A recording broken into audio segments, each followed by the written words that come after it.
Well, we can't hear London, but London can hear us. So, give them a cheer to London. Come on. Say morning. Oh, that was weak.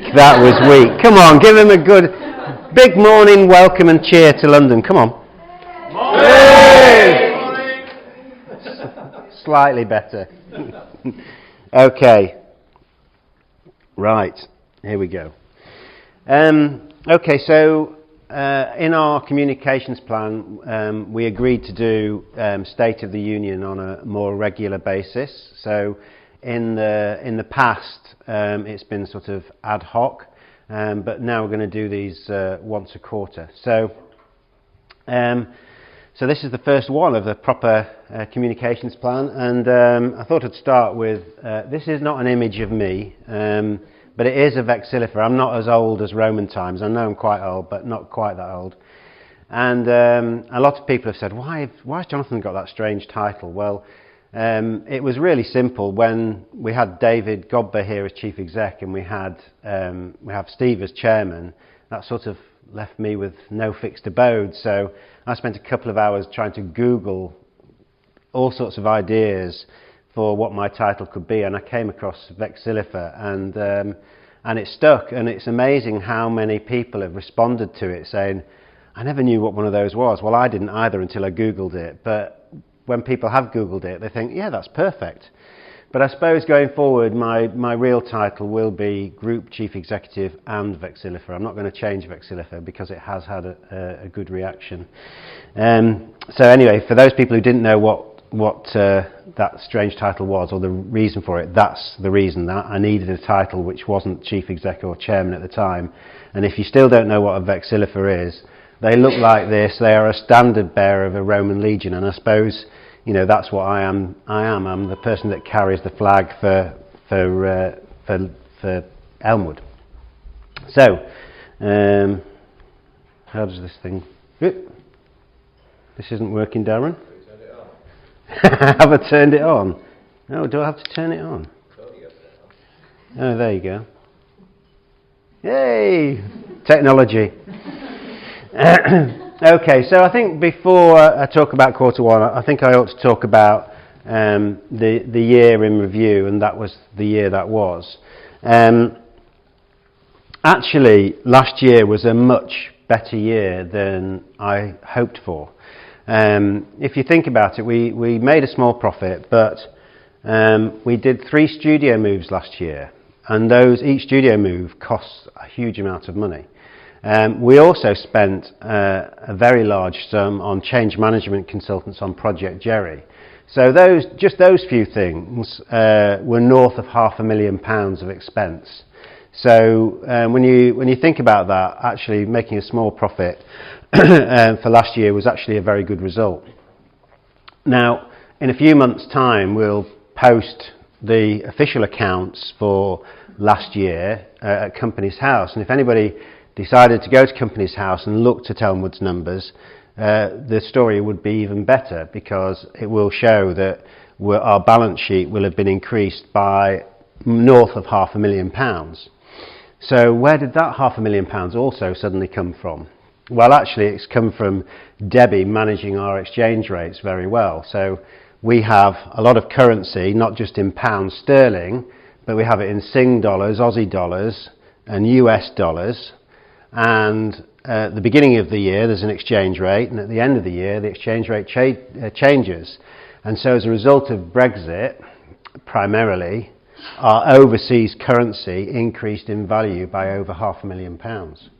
So actually our balance sheet is in pretty rude health, and Elmwood financially has always been in pretty rude health, but that's a nice sort of bonus at the end of the year. It doesn't actually change our cash really, but actually the value of our asset base is higher.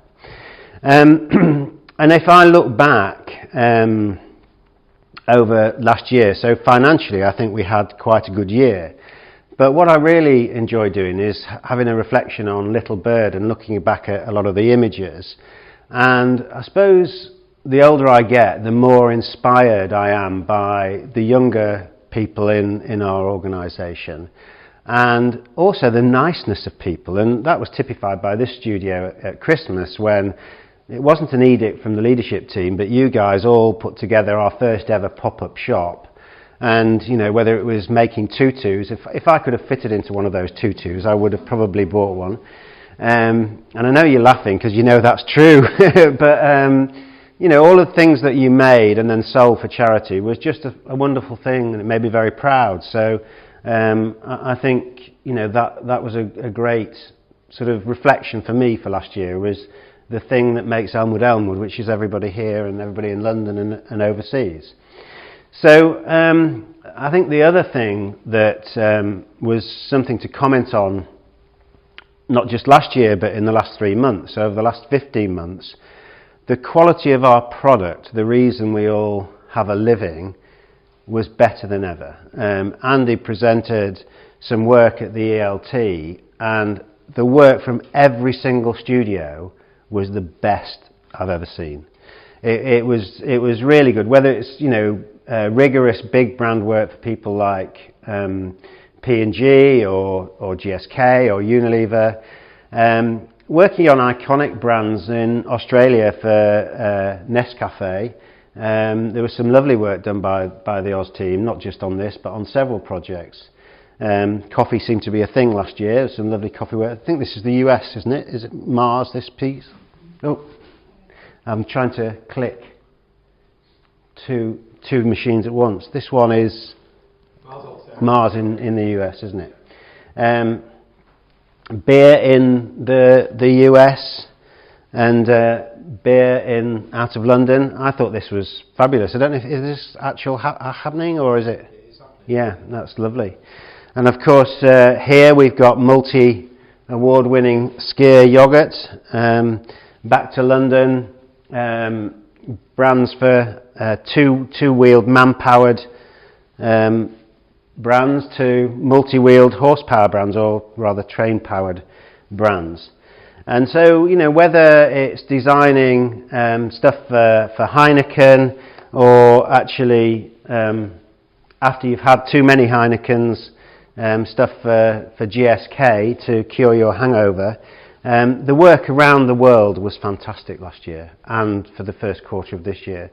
And I suppose I ought to make a special mention of Singapore, because that team have had a fantastic 2016. The Singapore studio for 5 years has been in growth, in investment mode for us. And I don't know, I can't remember added up the real number, but we've probably invested £1 million in Singapore in terms of losses over a 5-year period. It's a significant amount. And I know in the leadership group, quite often I've certainly been challenged by saying, God, when is this ever going to pay back? Well, actually, it paid back in 2016. And it won its first ever Creative Awards. It was a silver award in the DBA Awards. But most importantly, for quarter one this year, it is our most profitable studio. Singapore has made more money than any other studio in the network. So actually, you've given a little welcome to the London studio. I think a round of applause, because Singapore will see this, to our Sing team.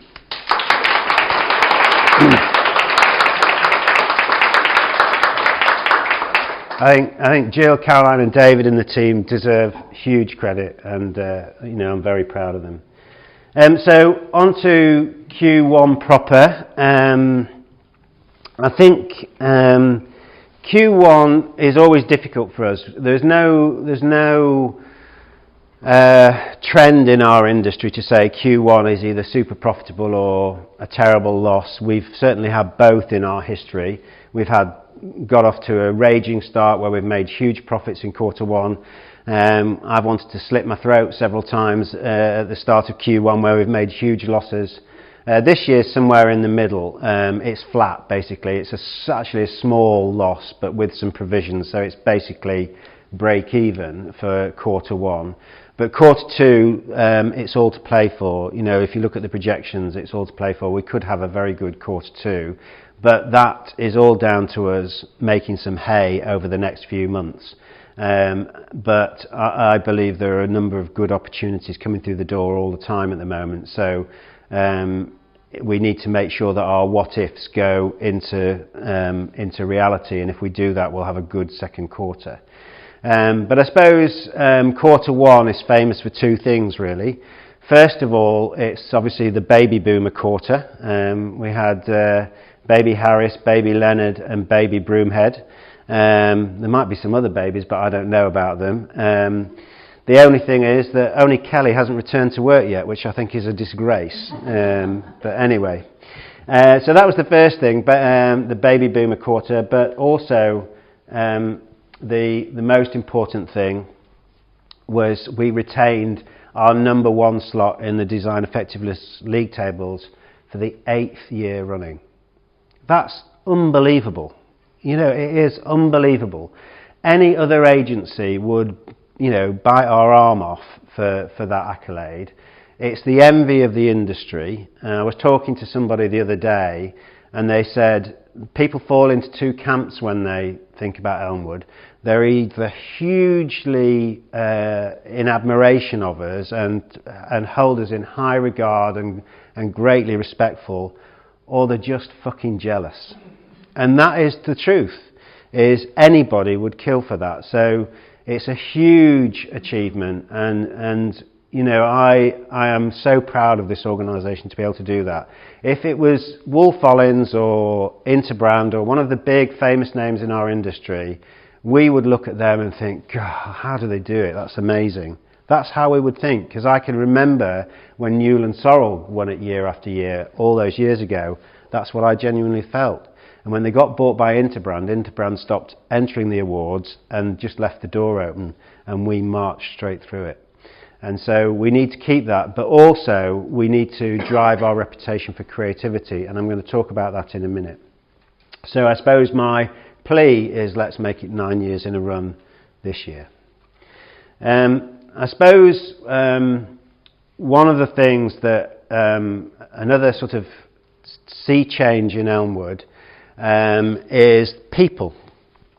And somebody said to me the other day that they didn't feel that there'd ever been a better sense of unity in Elmwood in terms of studios working together.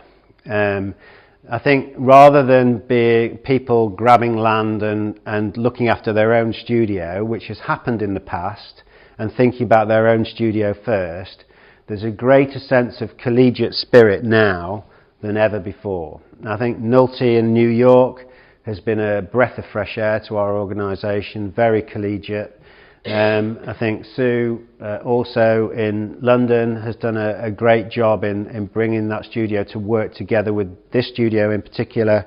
And again, Singapore is the only studio that regularly works with every other studio. It's the only one that regularly works with every other studio. And so it's fantastic. So these aren't all the new faces, obviously. They're just picked at random. But I have to say, I wasn't quite sure whether this was real or not, or somebody was winding me up the other day.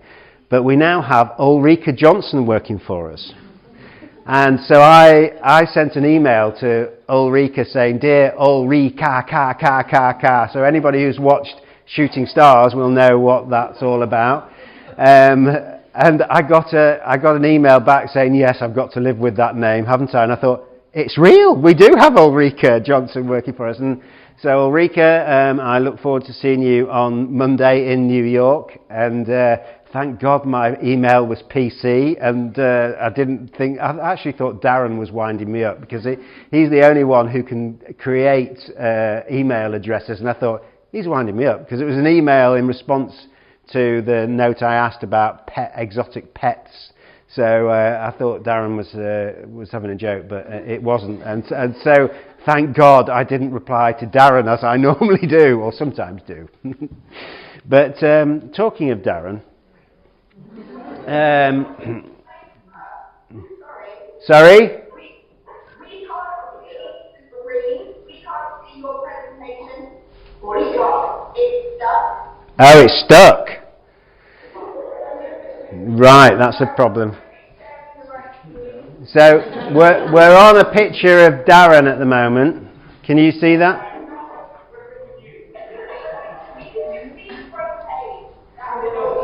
Okay. So Darren's whizzed upstairs. He's going to try and sort that. I'll tell you what. In the meantime, can you see that?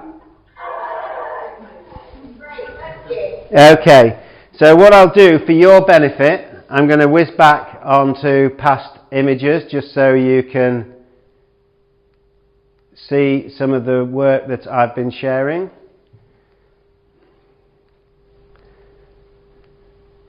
So that's where we started.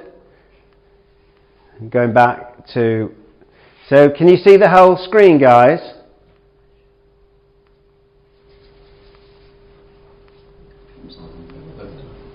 They're on mute. Hello, London, can you hear me?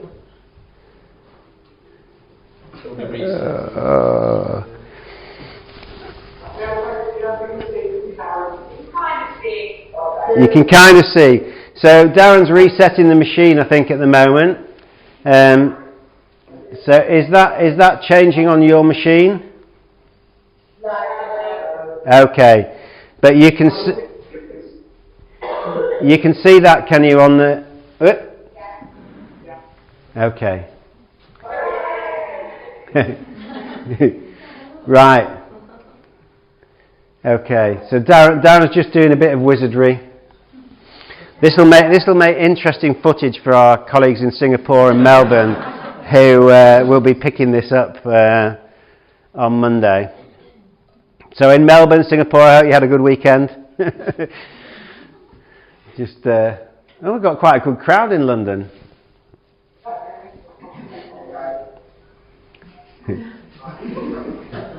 Okay. Carry on, he's saying. Yeah, but we've lost it on our machine now, Darren.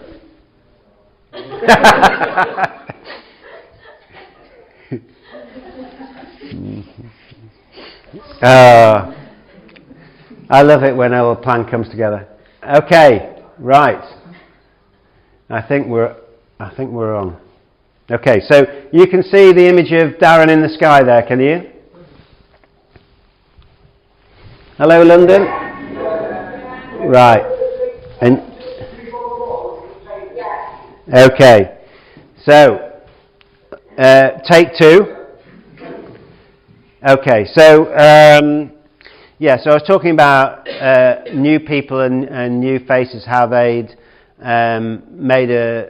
given us some more energy into the business, but also old faces, and this is really a segue into what we're trying to do this year. So Darren has, pardon the pun, implemented Creative Cloud. Actually, this was a photograph, not the one I took. I didn't take that one of Darren, but I did take this flying out of New York last time I was there. It's always great to fly over Manhattan if you're on the right, if you're by the window and you just look down over it. So I don't think Creative Cloud is Darren getting in an aeroplane and sticking something up there. It's I don't even know what our Creative Cloud is, to be honest. All I know is it's been implemented in the UK and in the US, and it's cost us $100,000. That's what I know about Creative Cloud. And I do know that it's going to roll out in Asia Pacific over the next month. Sorry? Most of it's done now. Well, you told me it was over the next month, and that, mind you, that was a month ago. I suppose that's right. Okay, so that's another $100,000 investment. I mentioned at the start that one of the things we are passionate about is effectiveness, but we're also really passionate about creativity. And my dream is to be number one for effectiveness and creative. And so I'll talk to you in a little while about BHAGs, but one BHAG is to be number one for creative awards within 3 years, and to be in the top 5 within 18 months. Now, the reason I've said top 5 is because we've been in the top 5 before, so we can achieve it. And And Elmwood Black is one of the pillars of being able to do that. So Elmwood Black, it is a very moody image. So some of you will have met Glenn Tutzel, the guy on the left. Glenn is one of the UK's most decorated designers, and he is famous for his craft skills, and he's been quietly working with us for about 18 months. He's the ex-creative director of Michael Peters. Are you okay in London? Are you getting some feedback, or are you trying to say something? Sorry? Still not moving. I'm going to move you around then. Okay? Okay.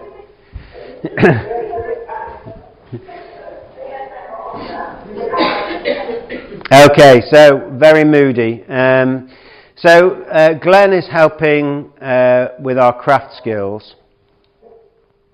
Are you okay in London? Yeah, good. We probably ought to invest in some speakers, I think, as well, because they're not great, are they? So, where was I? Yes, Elmwood Black. So,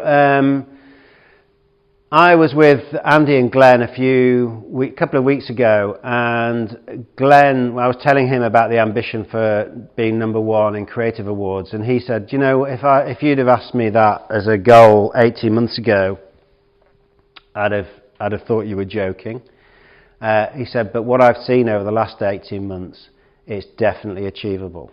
And he doesn't need to blow smoke up our backsides and say things like that. He was genuine. And so over the next month or so, Andy and Nick and a few others are going to be rolling out a creative campaign, an internal campaign as well, as Elmwood Black, and Andy's going to explain in a bit more detail at a later date what Elmwood Black is all about. But basically it's a little movement to drive our craft skills.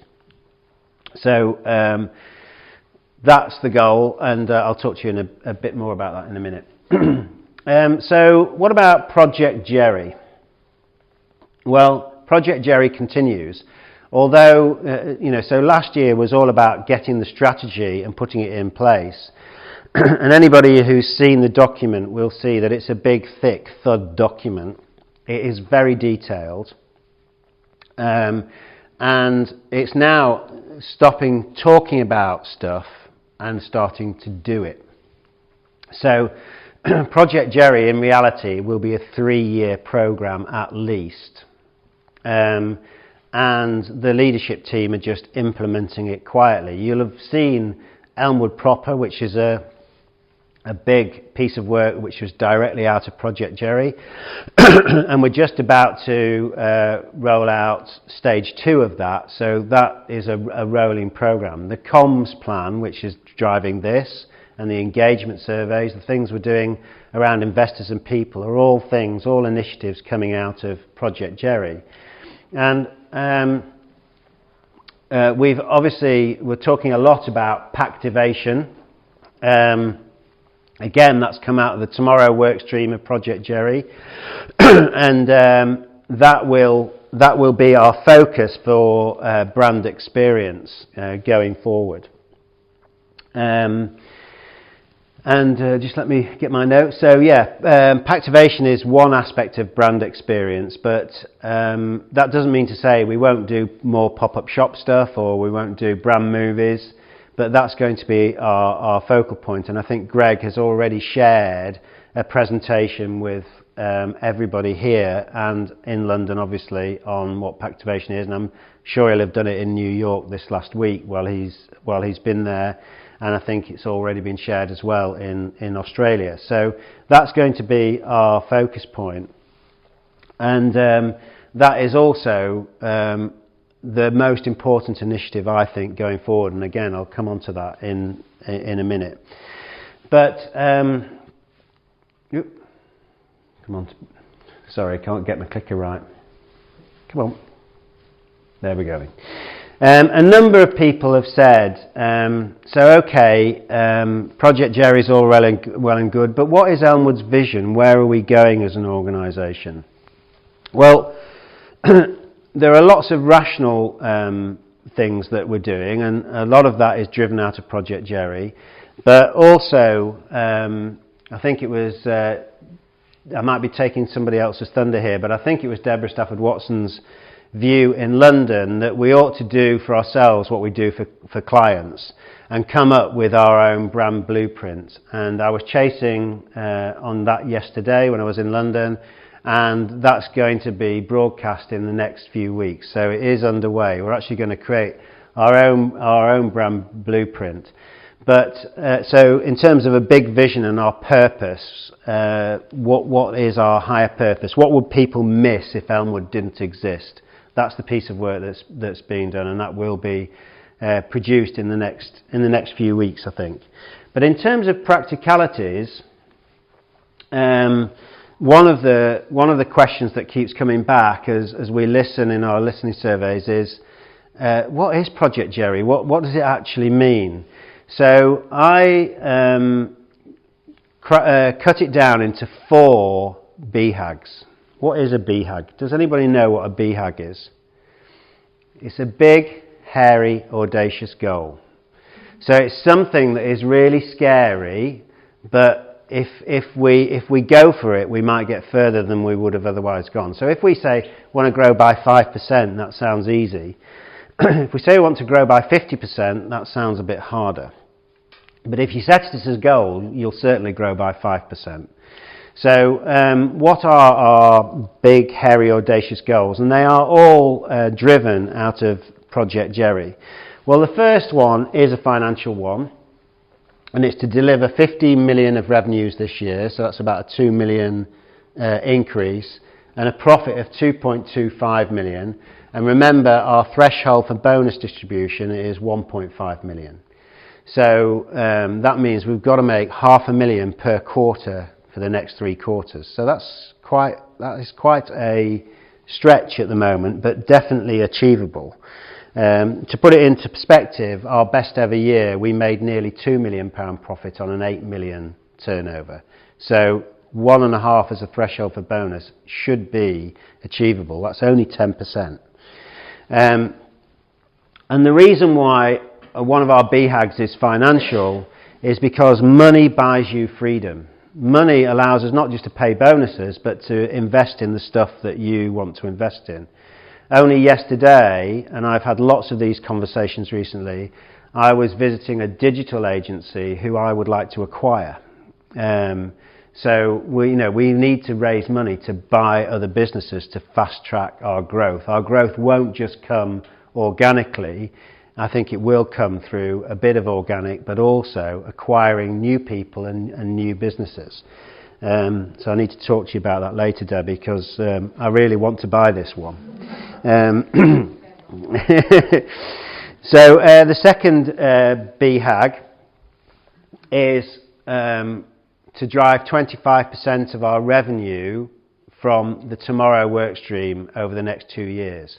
So that means selling more and different stuff to our existing clients. Rather than getting more clients, it's about selling more different stuff to our existing clients. We've got a great client list, so we need to sell digital activation, brand experience to achieve our dream, but fundamentally to stay in existence. And I'll explain why that's important in a minute.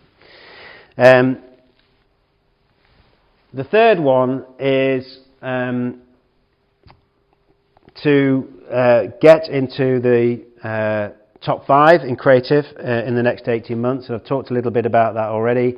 And to be number 1 in 3 years. And finally, it's to be a Sunday Times Top 100 company to work for this year. That's a big ask. But in listening to what everybody's been telling us, the L&D program that Claire has already shared with you, those are the sorts of things that we want to do to make this truly a best company to work for.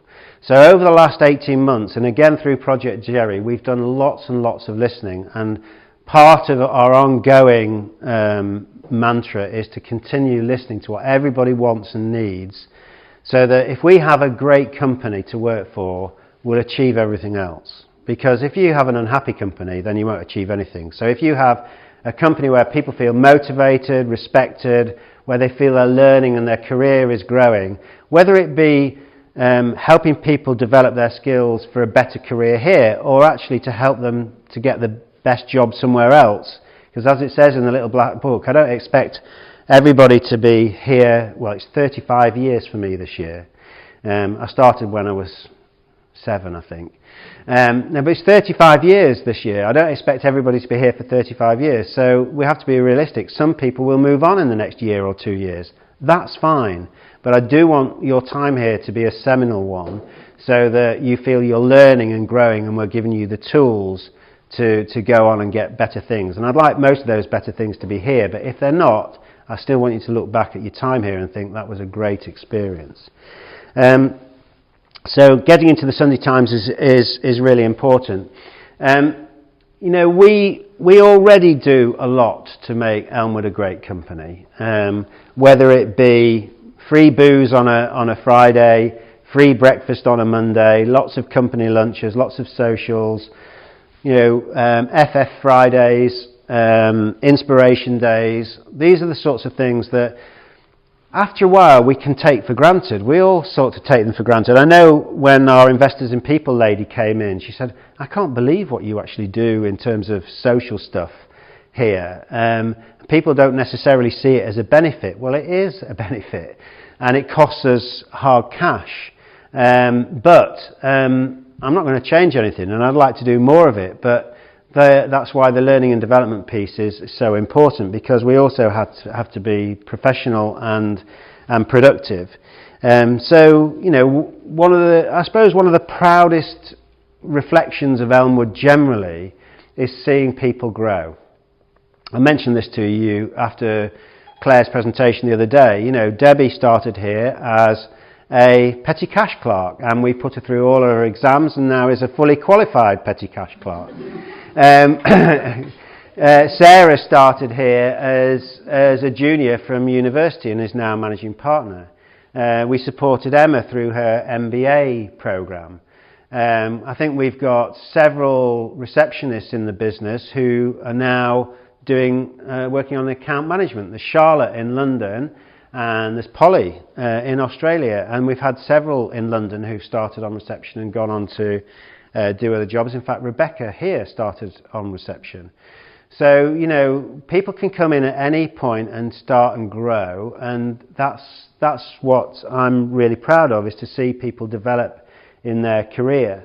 So I want us to be a Sunday Times Top 100, and that's why, you know, the learning and development plan that Claire has produced is so crucial. This is to build a team that performs well, collaborates well, understands their KPIs and their accountability.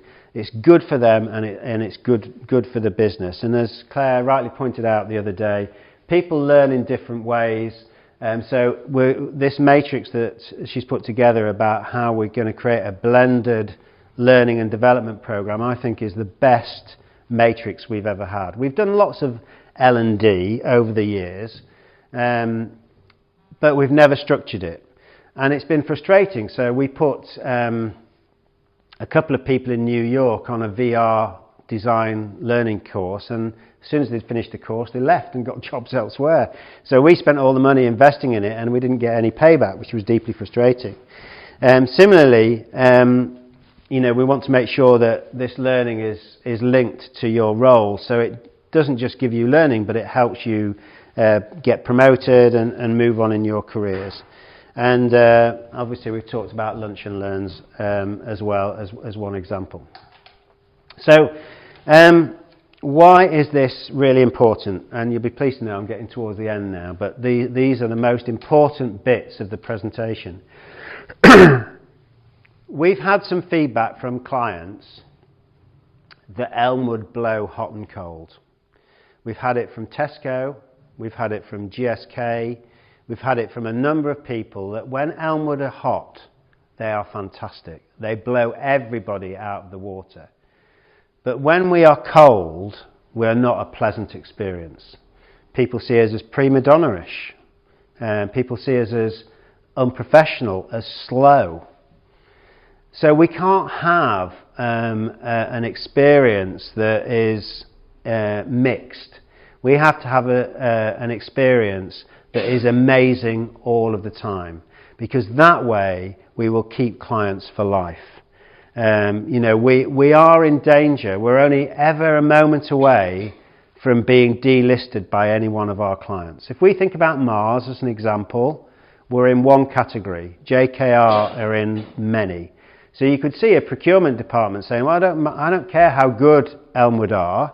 In Mars, in P&G, one category. In Unilever, one category. The procurement department could come along and at pen stroke just say, we're going to take them off the list because we want to put all of our eggs in fewer baskets and give more work to fewer consultancies and get a better financial deal. So we're only a pen stroke away from losing £1 million at any one time. So we can't blow hot and cold. If we do, we will end up losing. So what do we need to do? First of all, we need to. There's three things, and I've called them 3 Ps. And the first one is passion. I used to say it years ago. Whenever Greg walked into the room, it made people smile. He doesn't do it. He makes people smile these days, but he doesn't do this anymore. He used to jeter across the studio because his degree is in drama and dance. People don't know he was a ballet dancer before he joined Elmwood. And it was just uplifting whenever you see it. And there are lots of people like that in Elmwood. They're just great to be around. But on a Sunday night about 8 o'clock, my phone would ring and I dreaded it because it was my mother. Now this makes me sound like a terrible human being. But she would ring and she would go, hello Jonathan, how are you? And I'd go, I'm great Mum, I've had a great weekend, I played golf, didn't play so well but I really enjoyed it. And then I'd ask the fatal question, and how are you?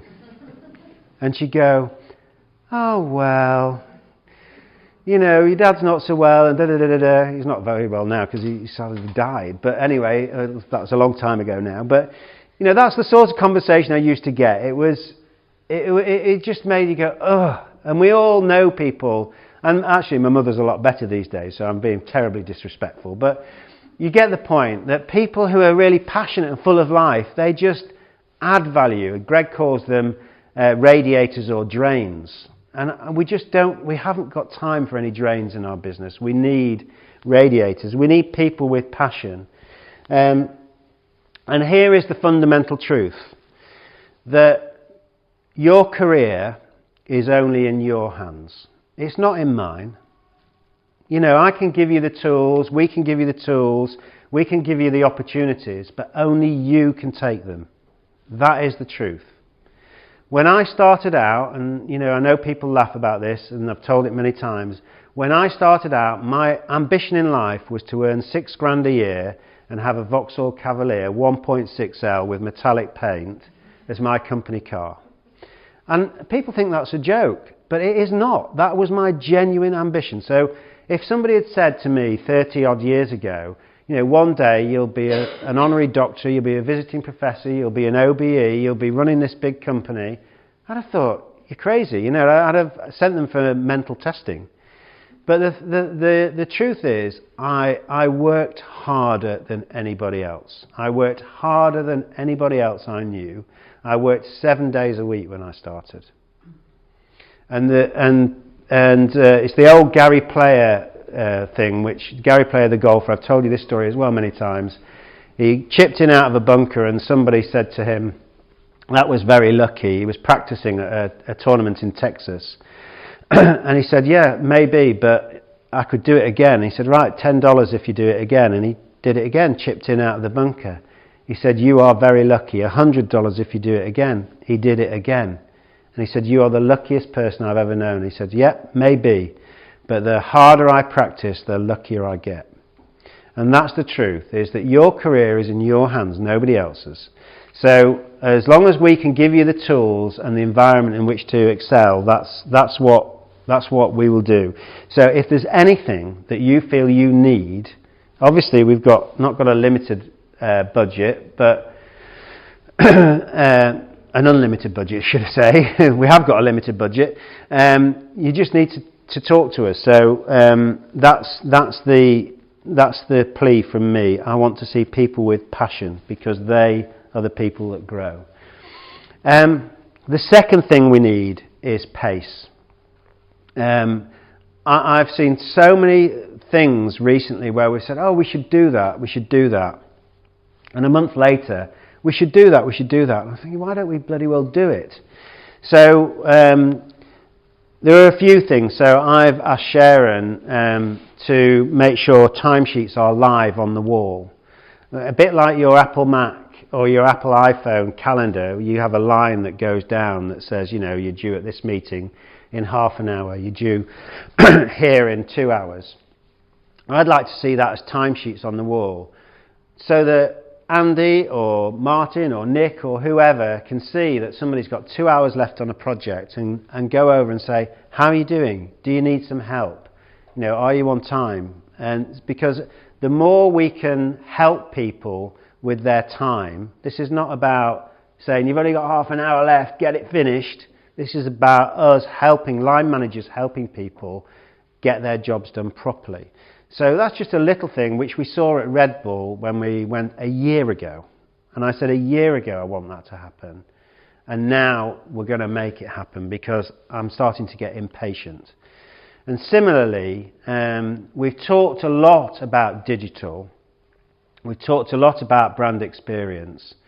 As somebody said to me the other day, we've got to start talking about it and shouting about it from the sidelines, and we've got to get on the pitch and start doing it. I thought it was a really good analogy, which is why I've been looking, and I know Greg's looking for producers for the business.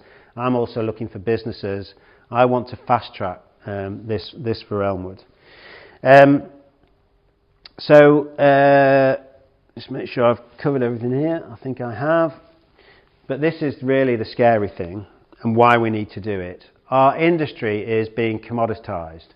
This is a website where you can get a logo for £229, and you'll get 30 different designers working on it around the world.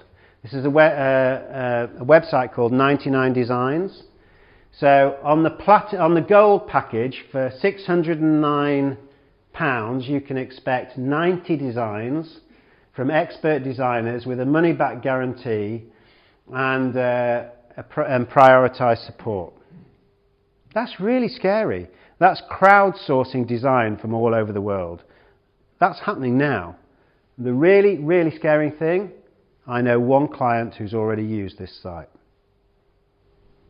So, our industry is being commoditized, which is why we need to accelerate our brand experience piece of work, and we need to do it fast. And I can remember when a website used to cost several £100,000. Well, now they cost a few £1,000s because somebody can do it in their bedroom. Even digital is being commoditized. So we have to innovate, we have to drive our strategy, and we have to be world class at what we do. Otherwise, our industry will die. Our industry is in its death throes as it currently stands. Not Elmwood, our industry. And that proves it. So the third P is professionalism. We have to make sure that everybody understands their role and their responsibilities, which is another big piece of work that's come out of Jerry. We have to make sure that people are well trained so they understand how to be world class at what they do. And if we're going to expect better results in Elmwood, we can't keep doing the same things. The definition of insanity is to keep doing the same things and expecting a different result. We've got to do things differently. And my father-in-law always used to say, the only dumb question is the one you don't ask. So don't think any question is dumb. If you've got a question and you think, I feel embarrassed to ask, don't feel embarrassed, because it's dumb not to ask. If you don't know something and you want to know it, ask, because we want everybody to be better. And I want everybody to be really professional. So, we want to build a true consultative business where this is not a one-way street, this is a two-way street. And that we can provide the canvas, but you have to paint it. That's the fact. So to finish, Project Jerry was not just a flash in the pan. This is an ongoing piece of work to make sure that Elmwood is the very best business in our industry. And my genuine aspiration for Elmwood is to be number one for creative and number one for effectiveness. We have to drive those BHAGs. We have to drive our revenue, we have to drive our activation, we have to be the most creative agency, and we have to be the best place to work. And that's not about me or the leadership team making it the best place of work. That's for you to continue making it the best place to work. So, to finish, if you've got any questions, we're on a journey here. And as I said, the only dumb question is the one you don't ask. So, I might be seen, especially to some of the youngsters in the business, because I can remember when I first started, I was in fear of my boss. I thought he was a really scary individual.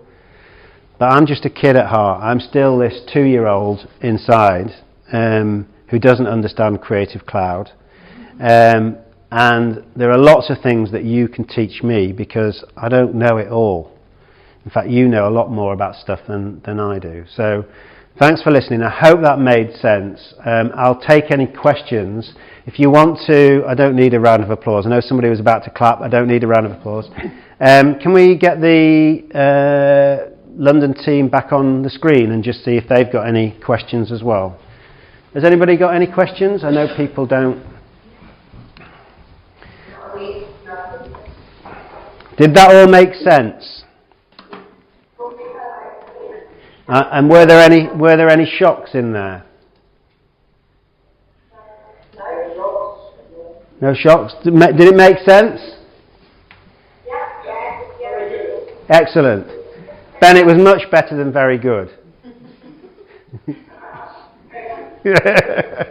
Okay, well thanks. I know I've taken up a lot of your time this morning at short notice. Thanks for being there. If anybody does have any questions, because I know at the end of these sessions people go, I'm not sure, I don't want to ask anything, send me an email or give me a call, better still, and I'll try and answer any questions you've got as honestly as I can. But for now, have a great weekend, everybody, and great to be in London this week. I'm in New York next week, and I'll see you the week after. Bye. Bye.